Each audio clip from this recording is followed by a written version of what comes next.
Washington. Recently, in Hanover, New Hampshire, former Vice President Joe Biden, the Gaffable Joe Biden, stitched together a stupendous concatenation of gaffes that ought to put him out of the race for the Democratic nomination. But apparently, it will not. This is good news for those of us who like a good laugh or a whole string of good laughs. If Joe makes it to the Democratic nomination after surpassing Beto, Pocahontas, Crazy Bernie and all the others, the 2020 election will be the most entertaining in American history, and then President Donald Trump can get back to ministering to the economy, the courts and affairs of state. Yet, first savor Joe's Hanover masterpiece. It apparently will be the first of many. The mainstream media is urging him on. In Hanover, Biden said that when he was vice president, at the request of a four-star general, he traveled to the Kunar province, a dangerous province in Afghanistan, to pin a Silver Star medal on the chest of a heroic Navy captain. The Navy captain, Biden recalled, had rappelled down a ravine under enemy fire and brought out the body of an American serviceman, though the serviceman had passed. Captain complained that he was unworthy of the award. Biden even summoned up the hero's words from memory. "Well, sir, I don't want the damn thing. ... He died. He died," and Biden added to the agog New Hampshire audience, "This is the God's truth." According to the Washington Post, he even swore, "My word is a Biden." It was apparently a very emotional moment. The problem is that, as the Washington Post found out, practically every detail in Biden's histrionic rendition of the event was wrong.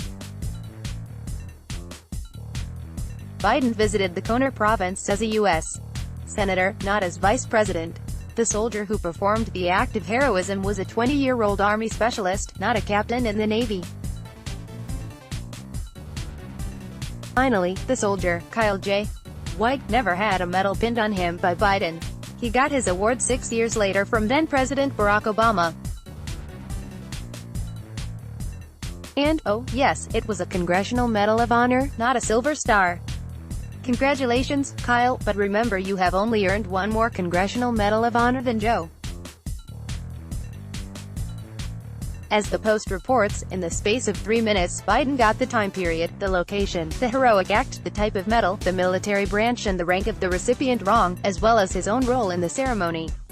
As I have mentioned above, this gaffe is truly stupendous. It goes even beyond Sen. Elizabeth Warren's repeated tales of being an American Indian, or beyond any of the other phonies seeking the Democratic nomination. It is a world record, if world records for such BS are kept. And now we are told the press is encouraging further theatrics from him. What is Joe's response? I would say he chose nonchalance. Said the Gaffable one, "I was making the point how courageous these people are, how incredible they are, this generation of warriors, these fallen angels we've lost," and he continued, "I don't know what the problem is. What is it that I said wrong?" Well, Joe, my answer to your question is, everything. You got everything wrong. You seem to think that it does not matter if you pinned a medal on a naval officer or an army specialist. Or was it a tail on a donkey? It does not matter if you pinned the medal on some guy or if Barack Obama pinned it on some guy. It does not matter if we have troops stationed in Africa or the Alps. It does not matter if our missiles are pointed up or pointed down. Joe, it is all BS, and you are not the only one seeking the Democratic nomination for president by trafficking in BS. There is Pocahontas, who made a career based on her phony claims of being Native American, and Harvard accepted her claims.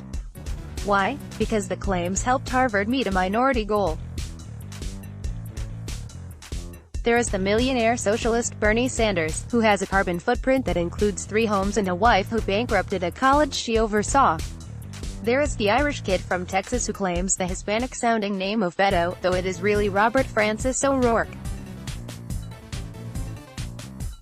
There is the mayor of South Bend, Indiana, whose marriage to a man is now seen as a shrewd political move. And there are those candidates who throw the term racist around with abandon. They call themselves people of color, though upon second glance they might more properly be called people of shades.